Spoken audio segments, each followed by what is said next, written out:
That this officer is saying, I'm going to kill you. Do you understand? I'm going to kill you. I am going to shoot you. You will die if you misstep one bit. If you put your arms up in the air and you don't fall forward, I'm going to kill you. You're fucked, which is what is inscribed on his gun, the officer's gun. You're fucked.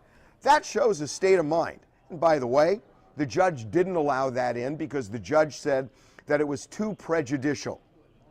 I don't see how that is too prejudicial. That goes directly to the state of mind of this officer. It was an execution. You had a man begging for his life. And he was shot 5 times for what? For his elbow coming up too high? For 2 years, this video of Daniel Shaver's last moments was sealed from the public. Stop! Stop! Get on the ground, both of you! Lay down on the ground! Lay down on the ground! Since apparently we have a failure for you to comprehend simple instructions, I'm going to go over some of them again, okay? Can you both hear and understand me? Yes. All right. If you make a mistake, another mistake, there's a very severe possibility you're both going to get shot. Do you understand that? Yes. I do. Yes. All right. What the? This is, shut up. I'm not here to be tactful and diplomatic with you. You listen, you obey. For one thing, did I tell you to move, young man? Did I tell you to put both your hands on the top of your head and interlace your fingers? Take your feet and cross your left foot over your right foot. Who else is in the room? Nobody. Young man, you are not to move. You're to put your eyes down and look down at the carpet. You're to keep your fingers interlaced behind your head. You're to keep your feet crossed. If you move, we're going to consider that a threat, and we are going to deal with it, and you may not survive it. Do you understand me? Yes, sir. Young lady, shut up and listen. All right? You are to keep your feet crossed. Take both of your hands, put them flat in front of you. You are to push yourself up to a kneeling position. Kneeling position. Now, put both your hands in the air. Okay, crawl towards us. I'm so sorry.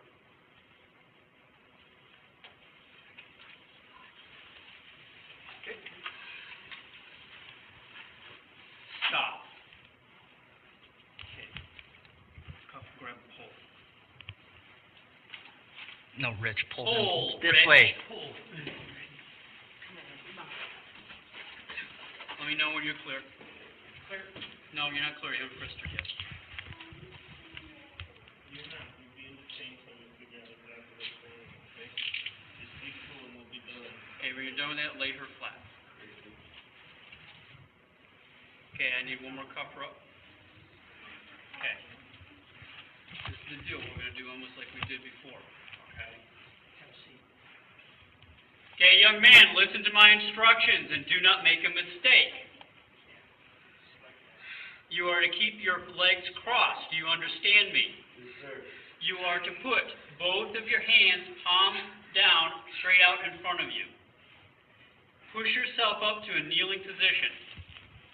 I said keep your legs crossed! I'm sorry. I didn't say this in conversation. Put your hands! Hands up in the air! You do that again, we're shooting you. Do you understand? Please do not shoot me. Then listen to my instructions. I'm trying to just do what you Don't talk! Listen! Hands straight up in the air. Do not put your hands down for any reason. You think you're going to fall, you better fall on your face. Your hands go back in the small of your back or down. We are going to shoot you. Do you understand me? Yes, sir. Crawl towards me. Crawl towards me! Yes, sir. Don't go!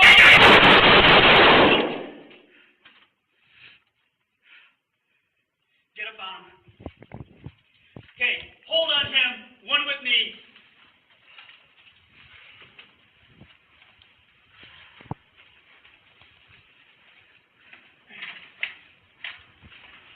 Key card. 998. Mark Shelley, one of the medical examiners from Maricopa County. Dr. Mark Shelley testifying as a key witness in the trial of former Mesa police officer Philip Brailsford, who's facing second-degree murder charges in the shooting death of an unarmed man. Where else did you work as a medical examiner? With the United States Navy. If Shelley looks familiar, that's because this isn't the first time we've featured him on 12 News. Dr. Shelley, do you think that was appropriate? Back in May, the 12 News I-team uncovered Shelley's controversial past and why he left his previous position with the U.S. Navy. Should people here at the medical examiner's office have concerns about your questionable past? Records show after performing an autopsy in North Carolina on a Marine Corps sergeant found dead in his home, Shelley took the Marine's brain home with him to Virginia, removing it from a jar and letting his kids play with it while his wife took pictures. I would like to talk to you about you taking the brain of a deceased Marine Corps sergeant home with you for your children to handle. Shelley was reprimanded, fined, and had to apologize to the Marine's family. Then in 2013, with his clinical duties stripped by the Navy, he accepted a job with Maricopa County as a medical examiner. Did you disclose this to your employer when you applied? You did? I did, yep. The defense did not bring up any issues with Shelley's past in the Brailsford case during cross-examination on Monday. The video was released last Thursday after jurors found Officer Philip Brailsford not guilty. Just don't understand how anybody could watch that video and then say not guilty, that this is justified, that Daniel deserved this. My personal takeaway from this is most of the blame here should fall on Sergeant Charles Langley. He was the person in control of the situation. He was definitely the person escalating the situation. In between shouting threats, he was playing some weird game of Simon Says. We've also seen others in law enforcement criticize the orders being given. Asking someone to crawl forward to you with crossed ankles is not a standard safe arrest practice. Some saying Shaver could have just stayed on the ground with his hands on his head. They have enough officers to arrest safely that way. When on his knees, he could have been told to turn around so they could check his belt line. When he was looking away, they could tell him to lift his shirt. But unfortunately, what actually happened was after countless taunts and threats and just screaming and barking of bizarre orders. To a man that was very drunk, he ended up making the mistake of reaching back. And that guy's dead. And that's actually why, personally, I think that Brailsford is less responsible than his sergeant. State your name. Philip Mitchell Brailsford. A little nervous? Just a little bit. And how old are you? I'm 27 years old. And what's your education? Well, to start from the beginning, I had my elementary studies in Mesa, Arizona. I was at Madison Elementary. I then proceeded through junior high and high school. I went to the Desert Ridge Junior High and completed high school at Desert Ridge High School. And did you grow up in Mesa? Yes, I did. And with your parents? Yes. And who are they? My father, Philip, and my mother, Julie. And they've been here in court during this proceeding? Yes. And is your father the one they referred to who is a retired Mesa police officer? Yes, sir. Now, in terms of graduation from high school, did you have any extracurricular activities? I was actually a Boy Scout during that time. All right. And did you obtain your Eagle Scout status? Yes, I did. And what was your project to obtain an Eagle Scout No, I status? object. This is irrelevant. What he did with his Boy Scout. I'm sorry. So my Eagle Scout project consisted of working with, it was a homeless shelter. It's called Sunshine Acres. It's typically for children. And I did a canned food drive for them. And after you finished high school, what did you do? From that time, I went to serve a mission in Ecuador. All right. And did you learn Spanish at that time? I did. And how long were you in Ecuador? Approximately a year. And what did you do there? Various community service projects. I was living in a third world country, so it was basically just helping people with that kind of stuff. After you returned to the United States, what did you do? I got back into the workforce. Did you go to college at any point? Yes, I did actually. When was that in this time frame? So I did a little bit of college before leaving to Ecuador. It was just mainly general studies at the local community college. Which college? Mesa Community College. Okay. And then you went to Ecuador, then when you came back, what did you do? Right, so when I come back from Ecuador, that's when I started working again. I started working for a company called the Education Management Corporation, and during that time I continued my studies as well with Mesa Community College. And at some point, then did you decide to enter military service? Yes, sir. And when was that? That would have been in April of 2012. And which military service did you enter? It was the United States Army National Guard for Arizona. And what's the commitment that you made to enter that? So it's basically the same thing as any other branch of service. The only difference is it's more part-time and it's for the state. And so I would still have to report to boot camp as normal. And you did that? I did do that. For how many months was that? I want to say boot camp was 18 weeks. Okay. It was a one-station unit training. And where was that? Fort Benning, Georgia. All right. And then after you finished your basic training, where did you go? So after basic, I would have come back to Arizona and continued my duties in the military. It would have been 1 weekend a month and then 2 weeks in the summer. All right. And so that the military obligation after the basic training is a part-time obligation. Correct. It would transition from boot camp. It would be an active duty, and then after boot camp, it would transition to more of a part-time reserve component. All right. And did you do that? I did do that. And what did you do in addition at that time when you got out of the boot camp? Continued working with the Education Management Corporation. And then did there come a time when, during this time frame, when you got married? Yes. And when was that? It was actually, so I enlisted into the Army and married my wife the next day. Okay. And what's your wife's name? Her name's Corinne. And she's been in court with you during this proceeding? Yes. And so how long have you been married? Coming up on 5 years now. All right. And do you have any children? I do. I have one son. And what's his name? Logan. And how old is he? He's 3 years old. Now, did there come a time when you wanted to leave your other job and involve yourself in law enforcement? That is correct. And when was that? That would be approximately June of 2013. All right. And what did you do? Placed in my application to the Mesa Police Department to start that process. And what was that process? It consisted of many things. The very beginning process consisted of a physical component, so I had to complete a physical fitness test. It's just the basic push-ups, sit-ups, a 1.5 mile run, and then I also had to participate in a written test. So that written test is just like a basic arithmetic. It's similar to the military, the ASVAB test that they take for entrance. Okay. And then did you pass that part of the program? Yes, I did. Then what's the next step to become a police officer? The next step is an invitation to take an oral interview with 3 officers that work with Mesa. And did you get through that part of the process? I did.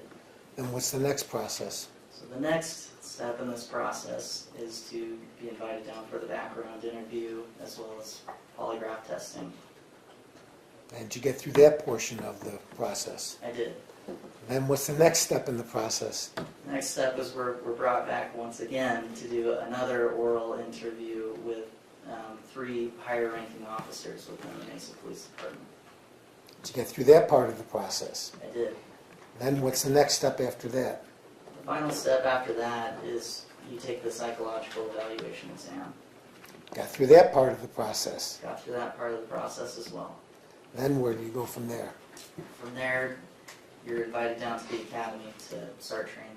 And when did you go to the academy? It would have been a few months after I had applied. So sometime in 2013? Correct. And how long is the academy? The academy is approximately 20 weeks long. And how large was your entering class? I don't remember the exact number, but it was fairly large. And of that class, how many completed the academy?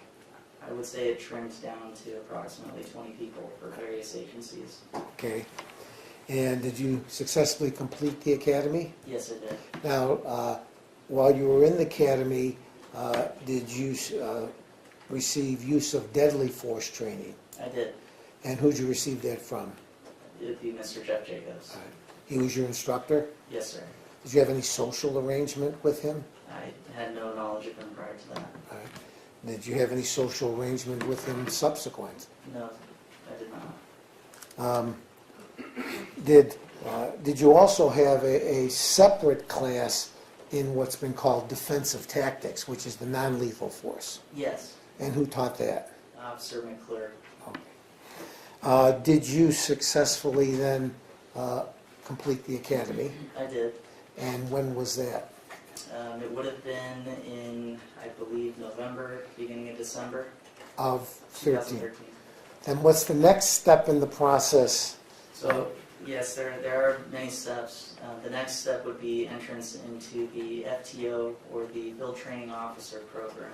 It's basically taking off the training wheels from the academy. You still have them on, however, now you're with an experienced officer actually on the street learning how to be a police officer at that point. And so this program, essentially, you're in a vehicle with an experienced officer. Taking calls is normal. And then he looks at you, reviews you, critiques you, and all those things. Correct.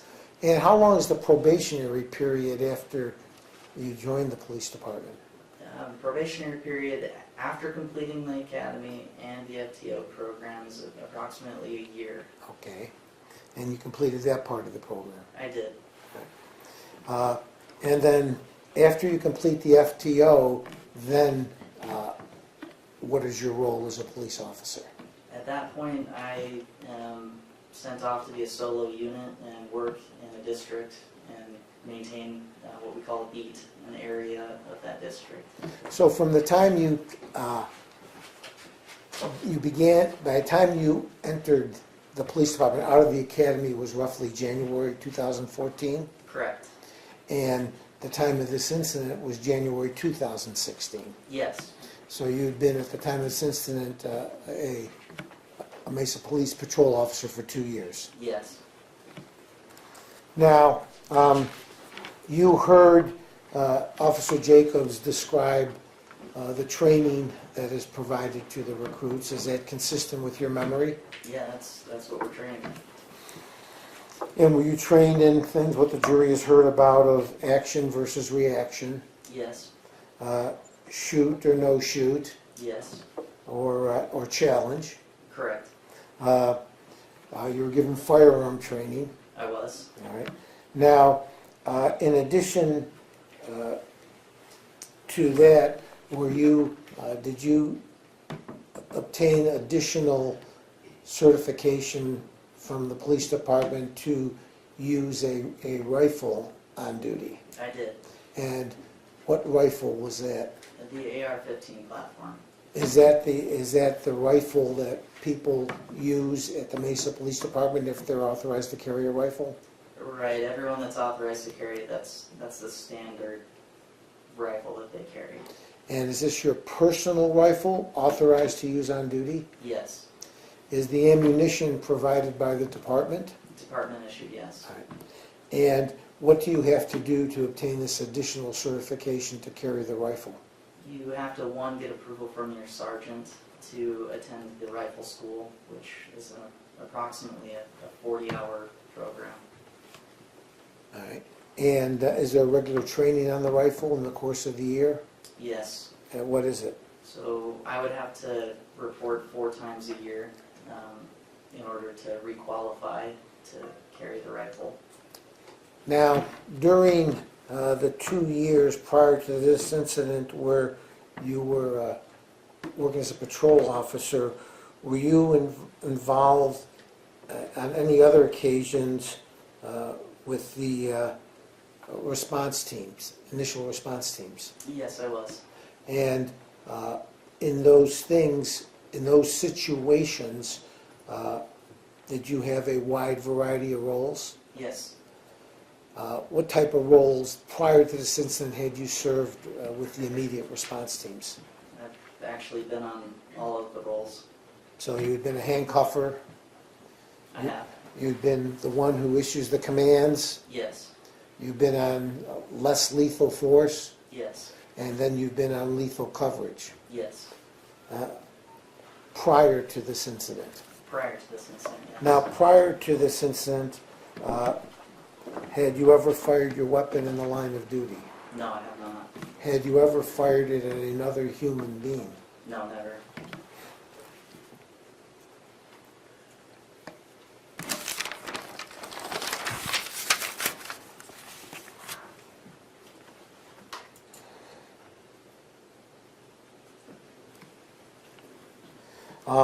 We talked briefly about the ammunition that the department's issued. Do you know what kind of ammunition that is? It would be the 223 ballistic tips. That's been described here. That's been described, yes. And does it have fragmentation characteristics when it hits someone or hits a solid object? Yes, that's what it's designed to do. Is it designed to penetrate or to fragment walls? It's designed so that it doesn't pass through walls. It's supposed to break into many fragments upon impact.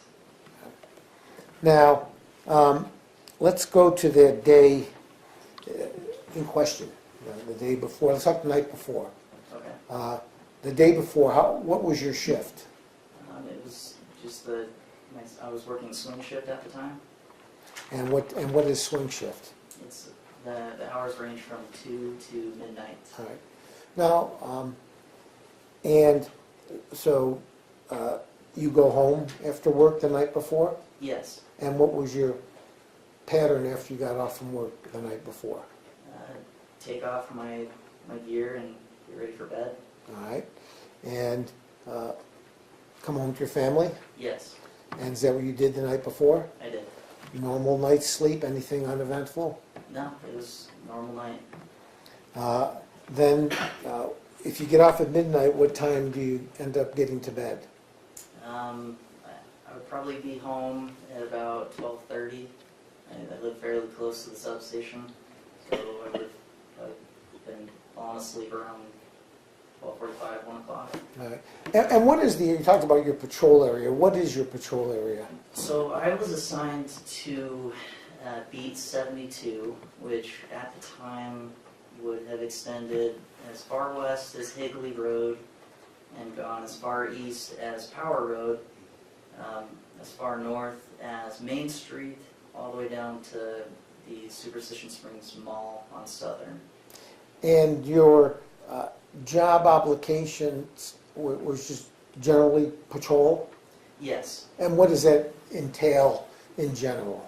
So in a wide retrospect, I'm going to be taking calls as a beat officer, so any issues that arise within that Beat 72 are going to be, that's my responsibility. I have to write the reports on those. I'm allowed to leave that area and, conduct patrol, traffic stops, the normal duties of a police officer. All right. Now, going back to that night, you get up in the morning on this day, and what was your day like before you went to work? I woke up, had breakfast. I would have most likely exercised, just a light jog, maybe a mile, and then started getting ready for the day. Would have had lunch with my wife, and then head off to work from there. Lunch at home? Lunch at home, yes. And then, and what time will you do at work on that day? It would have been, briefing would have started at 2 o'clock. All right. And did you start work that day? Yes, it did.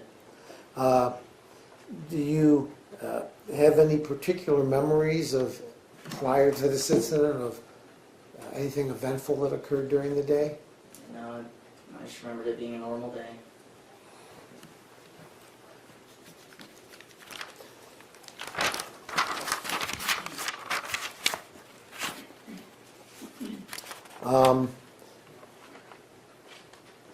Do you recall any particular calls that day, or nothing in particular? Nothing in particular. I believe I remember 2 calls that I took that day. I don't remember the majority of the calls I took that day. One of the calls was assistance with, I believe there was a homeless woman at the Taco Bell on Power, and I don't even remember the cross street, but she needed assistance from the fire department, and so I was called out there to stand by with her until the fire department showed up in order to give her transport to wherever she needed to go. And remember any other calls stick in your mind at all? I believe nearby there was a man that was being arrested, probable cause for burglary or something to that effect, and I showed up on that call as well. All right. Any other ones stick in your head, or just a general day? No, it was just a general day. No idea what's lying ahead? No. How did you get involved in this call? Well, it started off with the emergency phone. That would have been the big starting indicator of how this call started. Explain to the jury what that is. So, in your patrol car, when an emergency tone, or as we call them a hot tone, goes off, it's a very loud, audible beeping noise. It's meant to grab your attention, stop what you're doing, and then I've got some information coming through. We've got an emergency. So this hot tone comes through. It came out that there was a man with a gun at the La Quinta Inn Hotel in room 502, and that they had the reporting party reconfirm that it was indeed that room 502. All right. And when they say the hot tone, does that take any special significance? They will send that to a private channel so that the general public can't hear the radio traffic going on. And is the hot tone used for routine calls? No, it's specifically reserved for highly emergency calls. So is the La Quinta in your district? Yes. All right. And did you proceed there? I did. And did you go there with lights and siren? Yes, that's what the hot tone indicates. Because of the emergency situation of this type of call, we're expected to respond to the scene as quickly as possible. Obviously, we want to be as safe as we can, so we're going to be responding with lights and sirens. We may not necessarily have all the information at that time, but we need to get there as soon as possible. And when are you always to use lights and sirens for every call? No. How soon after you got the call, approximately, did you get to La Quinta? I believe it took me about three or so minutes to get there. And when you're approaching La Quinta, do you turn down your lights and sirens prior to arriving at the hotel? Right, and that's just common practice. When we start to get nearby to the target location, we're going to shut down the lights and sirens so that we don't alert the suspect or whoever's there that we're coming. And did you park your vehicle in a particular location away from the area where the window was? Right, so I took a wide right and I went to the east and parked as far north as I could out of view of the window where the other patrol cars were. And as you're approaching this situation, what are you thinking about? Obviously someone felt threatened enough that they needed to have police intervention. I know that we have a man pointing a gun out of a window. Did you know at that point it was a rifle or a gun, or do you recall? I didn't recall at the moment. Upon review of the video, I've seen the video hundreds of times, and just the testimony. I've been here this whole time. Now I know it was a man with a rifle, but at the time I didn't know if it was a rifle, if it was a shotgun, or if it was a pistol. And was the call a 422? The call came out as a 422, which is police code for man with the gun. All right. So you arrive there, and what do? I parked my vehicle back where the other patrol cars were, out of view of the window. I got out of my patrol vehicle, and knowing the serious nature of the call, decided it might be a good idea if I bring my rifle with me in case the sergeant needs me to use it. All right. And you weren't the only officer directed to go to the scene? No, actually there was many officers that were sent there. All right. And you remember in terms of the officers, were you one of the first? What do you remember about that?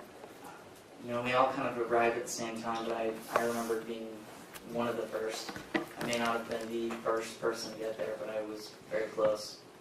And as you get there, arrive and get your rifle, do you see any other officers? Yes. And do you remember who you see? I believe I saw Officer Gomez and Officer Elmore. And, you know, other officers were showing up at the same time as I was, so we would have waited a few moments, and I believe Sergeant Langley showed up soon thereafter. Now, who's in charge of the scene when, you know, when Sergeant Langley arrives? Sergeant Langley would be the one in charge of the scene. All right. And when you get there, what do you do when you arrive? Await his instructions. All right. And in this situation, are you, so to speak, the private in this setting, or are you a supervisor in the setting?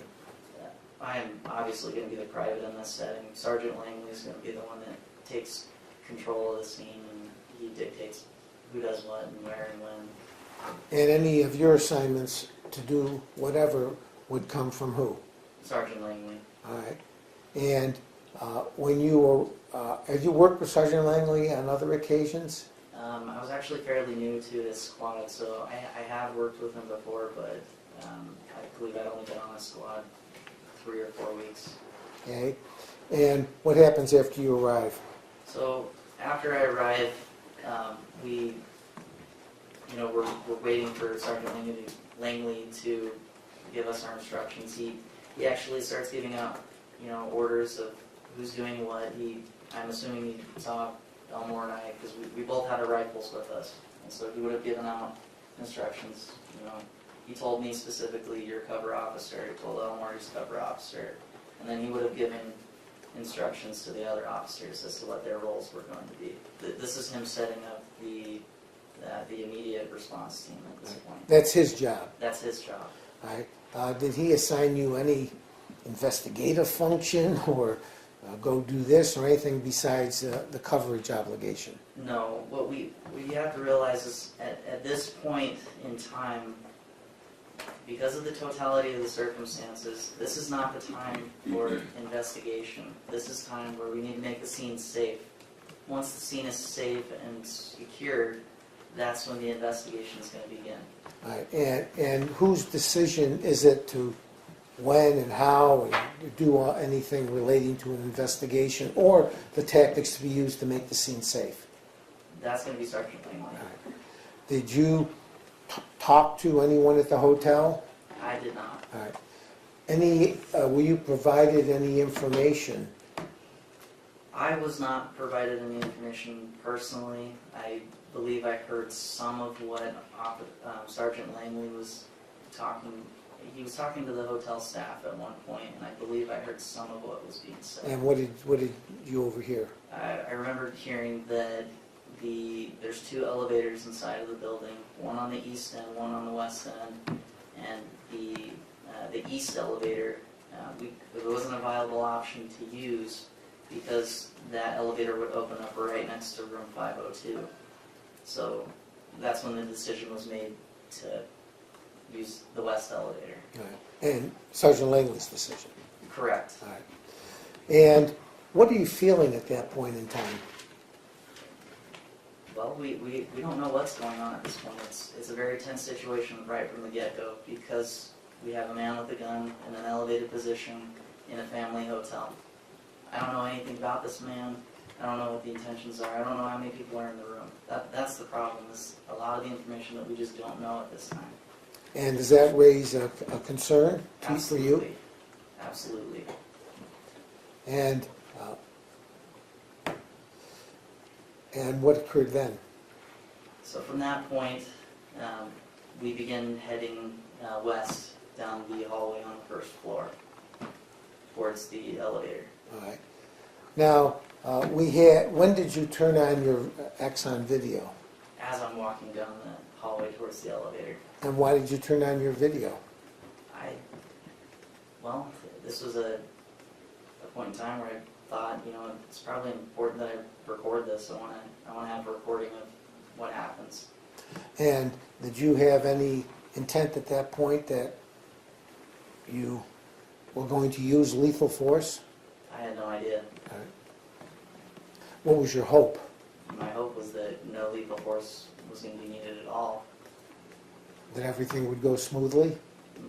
Exactly. That things would go smoothly, the individuals in question would be secured, and then the investigation would take point from there.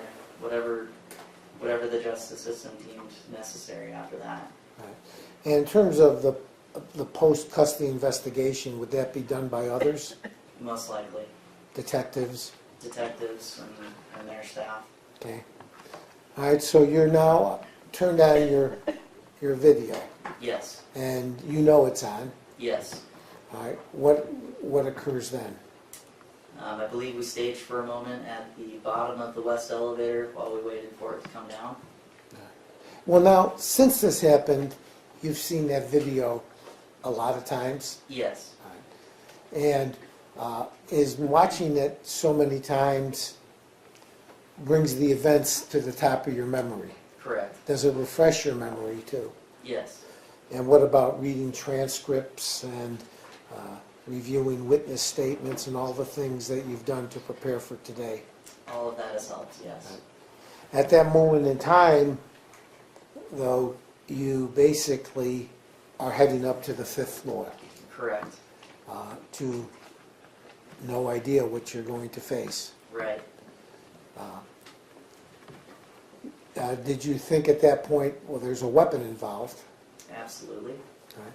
And did you know at that point there were multiple people in the room? At that point, I didn't know there was multiple people in the room. So you're in the elevator and you go up to the 5th floor. Yes.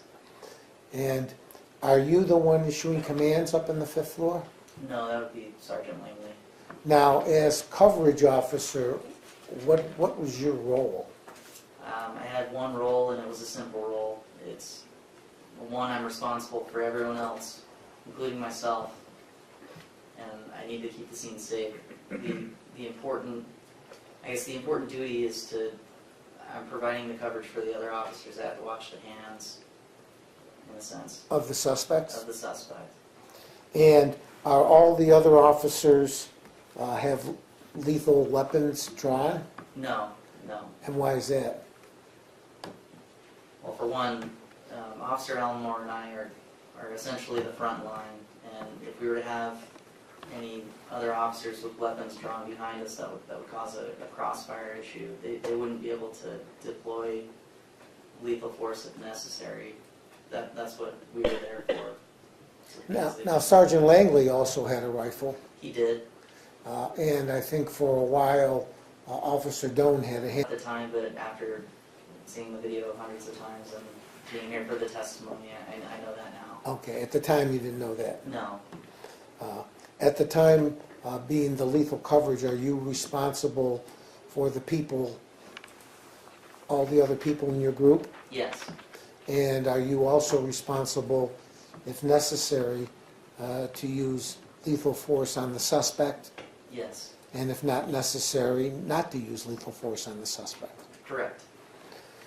And going up there at these moments, are you still hoping this is an uneventful event and everyone goes home?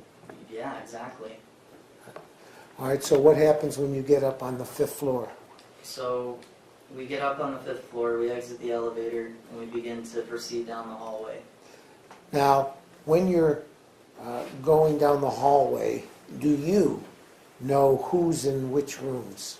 No, I have no idea who's in which rooms. I do remember passing a crib in the hallway, which indicated that at some point in time there were families and young children in the hotel. And did it impress upon you the seriousness of the situation? Correct. What are you feeling at this point? We still don't know what's going on. And I've been told that you prepare for the worst and hope for the best? Correct. And that's what's going on? That's what's going on. Did the hotel provide any logistic issues? So when I do exit this elevator, I immediately notice how narrow the hallways are. After obviously hearing all this testimony, now we know that the hallway was approximately 5.5 feet across. That's not very much room. The other issue is the doorways are inset at a 45-degree angle, and we can't see them from where we are unless we are directly upon the door. So the doors can open without you being able to visually see them open. Correct. And there can be people come in, go out, open the door with that not in your vision. Correct. So as you're proceeding down the hall, are you proceeding cautiously? Yes. Do you see any civilians as you're going down the hall? I don't. And at some point, do you stop and group? Yes. And what happens there? I believe the first time we stopped was near room 508. That's where I was positioned. I believe at that point Sergeant Langley was just trying to gauge a distance between us and room 502. So that's when we decided, well, I shouldn't say we, Sergeant Langley decided to proceed to room 504, which was what we believed one room away from room 502. 502 was the room that you had been told where the man with a gun or the man pointing a rifle out the window had been located. Correct. And in terms of information obtained from the hotel, that would have been advised to Sergeant Langley. Yes. All right, so you get to 504. What happens there? This was the moment in time where, as we've seen in the video, that we halt. And I take a knee, Officer Elmore takes a knee, and we sit quietly for a moment just to see if we can hear anything coming out of, well, in the area. Are you authorized at that point if you go, I don't want to do lethal coverage anymore, I'm going to take out some mace? If only it was that simple, no. Because I was assigned lethal coverage, that is my duty until this is over. All right. And the individual in room 502, based on your training, do you believe them to be armed until determined otherwise? Absolutely. And why is that?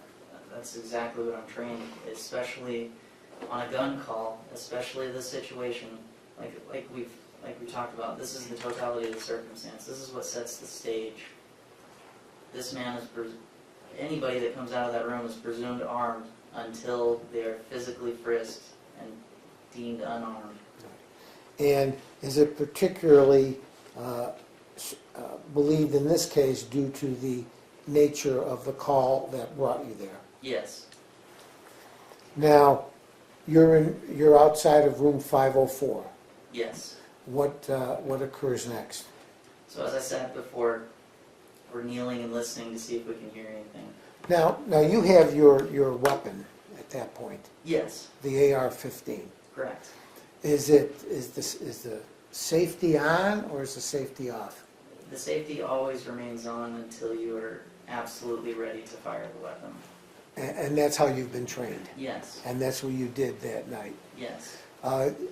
You heard that on your video they hear you doing what's called controlled breathing. Yes. What is that? As it's been explained before, controlled breathing is where you draw in breath for 4 seconds, hold it for 4 seconds, and release it for 4 seconds. It's a proven technique to help lower your heart rate, to diminish the effects of, high stress. And this was a high stress situation? Yeah, absolutely. By doing the breathing technique, did that you feel help lower your heartbeat? Yes, it did. Were you having any trouble concentrating or focusing on your task? No. What was your state of mind at that point? Just reflecting upon the totality of the circumstances, the reason why we were there in the first place. We're up on this 5th floor now. We have to deal with the issue at hand, room 502, where supposedly a man with a gun was pointing it out of the window. So we don't know all the information at this point. That's the issue that we're dealing with. It's very stressful. Yes, it was a highly tense situation. That's when Sergeant Langley started giving commands. Now, under this situation, are you feeling, in addition to stress, are you feeling the ability to, are you able to focus on your job and do what you feel needs to be done? Oh yeah, absolutely. I was perfectly focused on my job, and I knew what needed to be done at that time. I knew what my duties were. My job was to protect the team, and I was simply doing that. All right, so you're there in the hallway, and what happens then? So Sergeant Langley then begins to give the verbal commands directed towards room 502. All right. Because just prior to that, that's when I could hear a male and a female voice coming out of the room. All right. What were they? Did it sound like they were yelling, or does it sound conversational? No, it just sounded like conversational tone. And you were able to identify that from room 502? Yes. Now, had anyone come up behind you, any other civilians in the hallway, as you've been going down the hallway? Not to my knowledge. I couldn't see what was going on behind me, but no, nobody said anything, and nobody certainly came up behind me. And your focus is on what? My focus is down the hallway towards room 502. All right. Then, did you hear anything from any of the other surrounding rooms? No, I did not. All right, so you hear voices at a conversational level in that room. Yes. And then Sergeant Langley directs commands. Yes. And did you hear those commands? Yes, I did. And what was that initial command? Yeah, the initial command was that he wanted the female to come out of the room first. And he directed it towards the female because we could hear a female voice inside of the room. All right. And that's not your decision? No. All right. And why is it easier from point of view if just one person comes out first, or the female in this situation? So he asked, it's my belief that he asked for the female to come out first, because when we didn't know what the situation was inside of the room. We didn't know if it was a hostage situation. We just didn't know. But the reason why you want to deal with one person at a time is because it's easier to, one, give instruction, two, control the situation, what's going on, and there's no confusion or any of that. And there was, what about also that the information was man with a gun or man with a rifle in the room? Correct. So at least it's somewhat less likely that the female... That's correct. Right. Now, did he yell it in a loud voice? He yelled it at a very loud voice. Louder than the conversational tones you could hear in the hallway? Most certainly. And how did, and then what was the response? That was the problem, is we didn't get a response. All right. And what does that do in terms of, we're already at a high risk assessment, but what does that add to the situation if there's no response when you can hear voices in a room? It definitely added more concern to the situation, just because we didn't really know what was going on inside of the room. And so the commands being given as loud as they were, it just wasn't a good situation. All right. And did he repeat the commands? He did. And any response from the room? Still no response at that time. And now you'd been up there a few minutes? Yes. And what position is your weapon in while this is going on? It would be in a low ready position. Which is what? It's low enough to where my eyes can see over the top of the aim point, or the scope of the rifle, so that I can take in more of the scene. All right. And what happens after no one comes out? The female doesn't come out after being ordered to twice. I believe at that point Sergeant Langley tells Officer Cochran and Officer Gomez to go down to the first floor to call the room to see if they can get contact and to get a key card as well. All right. And that's between Sergeant Langley and those folks? That's between them, yes. Your role hasn't changed? No, my role is still focused forward. Now, do you know at various times were you kneeling, standing, both? Do you remember? I would have done all of it. And why is that? The legs started falling asleep, and so just switching up the position helped with blood flow. Okay. And that's what you were doing? Yes. All right, then what's the next thing that occurs? We started hearing a phone ringing In coming room- from the direction of 502. All right. And then what'd you hear? I believe I heard it run through a full cycle of ringing, and then it stopped, and then the ringing started again. All right, well, let's stop there. So you heard the phone? Yes. All right. What goes through your mind at that point? Well, I can hear the phone ringing out of the room, and it's not that loud. And no one- Sergeant Langley's commands were certainly very loud, Louder than the ring of a phone. louder than the ringer of a phone. All right. Then what happened? So the phone starts ringing again, and I can hear someone answer the phone. I can't hear what's being said, but I assume someone answered the phone because the ringing stopped at that point. At some point, did you hear what sounded like the forceful putting down of a receiver?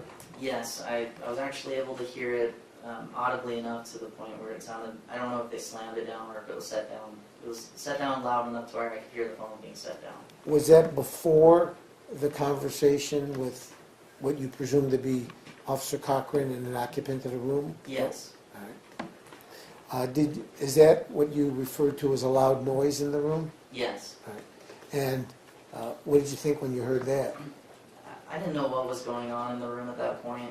It was my impression, obviously I don't know if they heard the commands that were being given, but it was my impression that they did hear those. You object, Your Honor. So, like I said, I don't know if they heard the commands that were given, but it was my impression that Sergeant Langley's commands were loud enough to where the occupants of room 502 could have heard the commands. They would have known that we were I outside. object again, Your Honor. Now he's talking about what they would have No. known, and that is speculation. Your Honor is given a state of mind.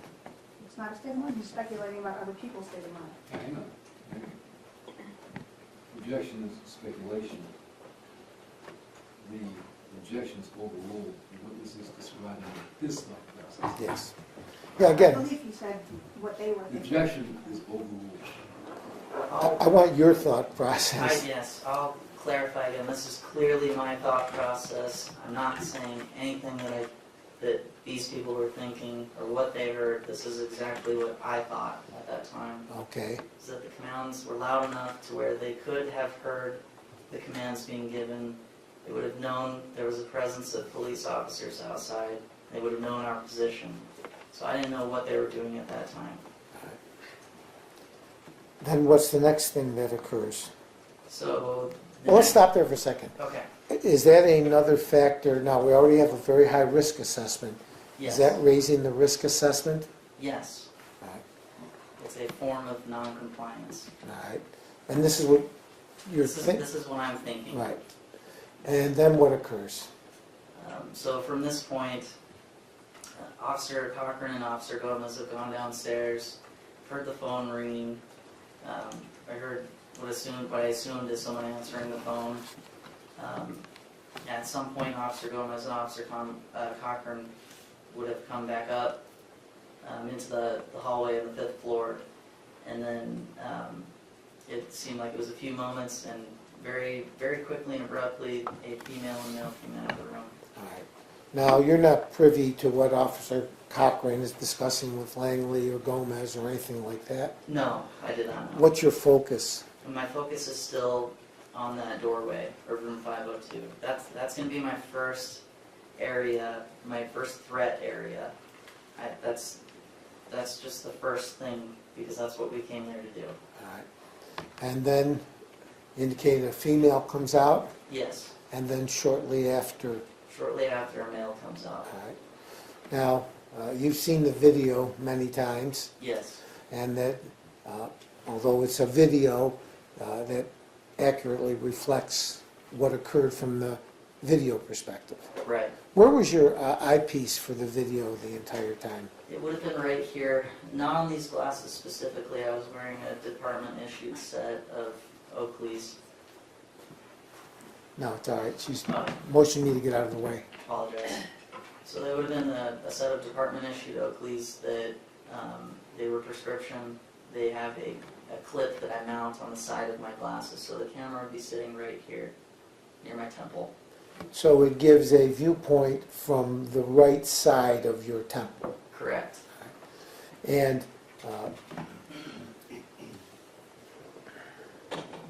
at that point, what occurs? So at that point, obviously the situation became more tense. Now, instead of dealing with just one person, we're having to deal with 2 people, plus the room, because we still don't know if there's more people in that room. We haven't located a weapon. We don't know any of that stuff yet. So Sergeant Langley gives commands to the individuals to get onto the ground, as we've seen in the video. All right. And now, at that point, had things gone completely smoothly, was the plan to then take them into custody and let the detectives determine what, if any, criminal behavior, who was the person in the window, who was pointing the weapon, to deal with it? Yeah, correct. That's the end goal that I hoped for all along. To take them into custody, and then the detectives investigate what, if any, firearms offenses had been committed by any of them. Exactly. And at this point,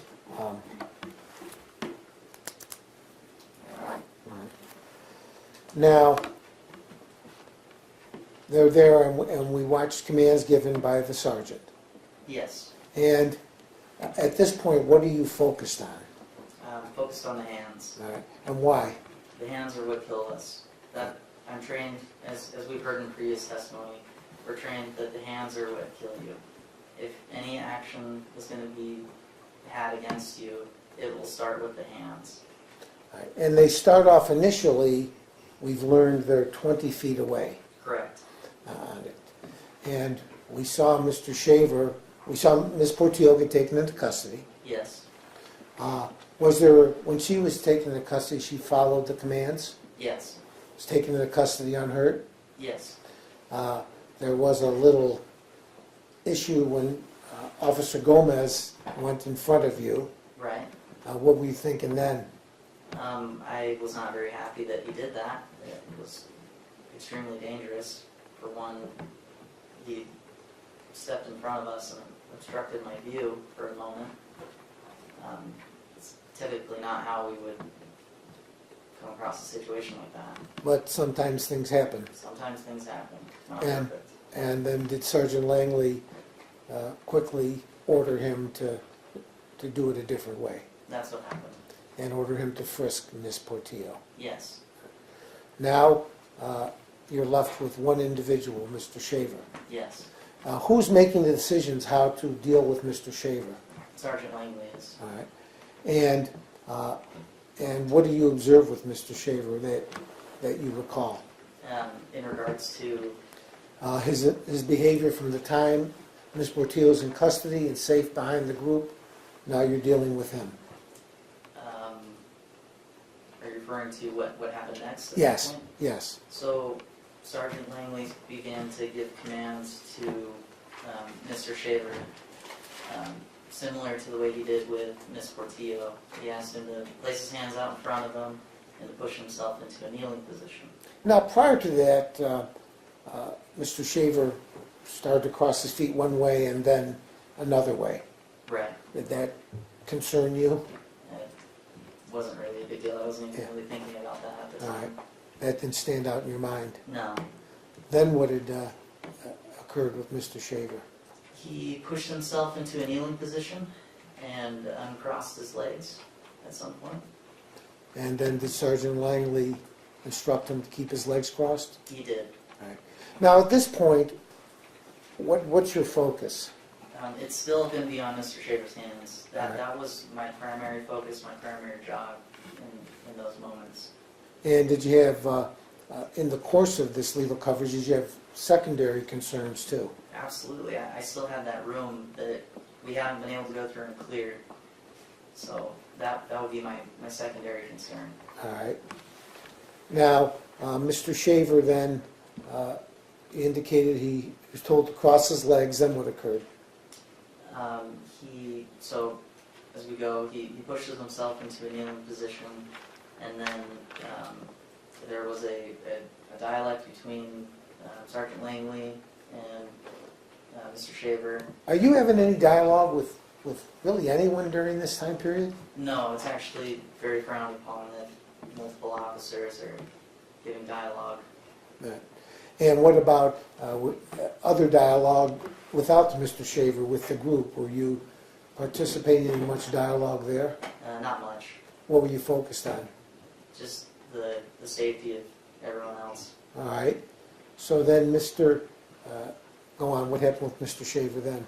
So, for some reason, and I don't know why, he places his hands behind his back. All right. What goes through your mind at that point? For one, I didn't know why he did that. He certainly wasn't instructed to do that. In my training, I've been taught that it's possible that could indicate a weapons check, or what we call a security check. What does that mean? It means when a suspect or person reaches behind their back and they either tap their gun or whatever weapon it is back there to see if it's still there, or something to that nature. That's also could be possible any number of things. It could be a number of things. But what goes through your mind the moment when that happens? What was going through my mind when that happened was that he was performing a weapons check. And why was that? Just because that's how I've been trained. And did it have any impact on the nature of the call? It most certainly raised my concern level. Now, we have the immediate response team. We have weapons drawn. Is that normally done for example, if there had been a complaint about marijuana being smoked in the room? No, there wouldn't be an immediate response team for that. Right. And what about weapons pointed at suspects? Certainly not. And when are we supposed to be pointing weapons at suspects? Like I've said before, it all depends on the totality of the circumstances, the nature of the call. It all boils back to why we're there in the first place. And the man with the gun. Which is the man with the gun. Now, at this point with Mr. Shaver, do you, based on your training and experience, believe him to be armed? Absolutely. All right. You didn't shoot him then? No, I did not. Why not? Several reasons, actually. One, it happened very fast. There was much more distance than the second time. And, I hesitated. And simply my decision at that point was not to fire. I didn't fire. And then what happened? Like I said, it happened very fast, but his hands came out and I saw there was nothing in them. Can you see what's in hands as they're moving, or you visualize once the hands stop? I couldn't visualize it until the hands stopped. It was a blur until they stopped. That's when I saw that they were empty. All right. And you can see the hands when they come out in this situation. Correct. But you saw the hands were empty. Yes. All right. So then what? So is your concern level up another notch? I would say several individuals had their concern level go up a notch. All right. I know Sergeant Langley's level of concern went up. How do you know that? Well, his tone of voice, the way he responded to Mr. Shaver. And what are you thinking at that point? I thought he was reaching for, performing a weapons check at that point. I obviously can't say what he was doing. I don't know what he was doing at that point. You've seen the prosecutor say, oh, he's nodding or preparing to get handcuffed. Did that thought go through your mind at that point? I didn't see any officers back there to handcuff him.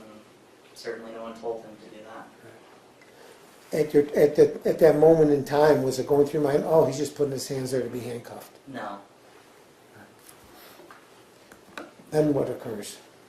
So after that happens, Sergeant Langley yells at Mr. Shaver, hands in the air, hands in the air. If you do that again, we're going to shoot you. All right. Now, did you take that as an order from Sergeant Langley? No, absolutely not. What did you take that as? I took that more as a warning. Hey, look, don't put your hands behind your back or this is what's going to happen. It's a possibility of what can happen. And is this a warning not only for officer safety, but for Mr. Shaver's safety under these circumstances? It's going to be for everybody's safety at that point. If he keeps his hands where you can see him. Correct. Your Honor, do you want to take the break now, or do you want me to continue?